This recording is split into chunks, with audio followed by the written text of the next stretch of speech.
দেবভূমির ছায়া এবার ভূস্বর্গেও। ভয়ঙ্কর বিপদের মুখে জম্মু ও কাশ্মীর।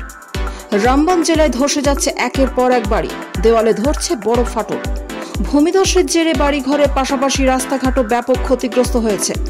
জম্মু ও কাশ্মীরের মধ্যে সংযোগকারী গুরুত্বপূর্ণ রাস্তা বন্ধ হয়ে গিয়েছে। ইতিমধ্যে প্রশাসনের তরফে ৩৫০-এরও বেশি মানুষকে নিরাপদ আশ্রয়ে সরিয়ে নিয়ে যাওয়া হয়েছে। কিন্তু এই ভূমিধস আদৌ থামবে কিনা তা নিশ্চিতভাবে কেউ বলতে পারছেন না। বৃহস্পতিবার রাত্রে জম্মু কাশ্মীরের রামবান জেলার পেরনদ গ্রামে বড়সড় ভূমিধস নামে। এরপরই দেখা যায় বাড়িঘরে ফাটল ধরেছে, মাটিতে ধীরে ধীরে বসে যাচ্ছে বাড়িগুলি।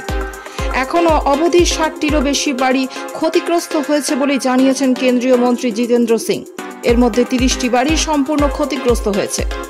১০টি বাড়িও ব্যাপক ক্ষয়ক্ষতির মুখে পড়তে পারে।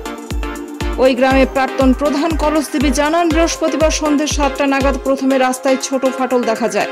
এরপরই রাস্তা মাটিতে বসে যেতে শুরু করে। রাত ১০টা-১১টার মধ্যে তাদের চোখের সামনেই রাস্তা প্রায় ১ ফুট গভীরে ধসে যায়। শুধু বাড়িঘর বা রাস্তাঘাটই নয়, ফসলের ব্যাপক ক্ষয়ক্ষতি হয়েছে।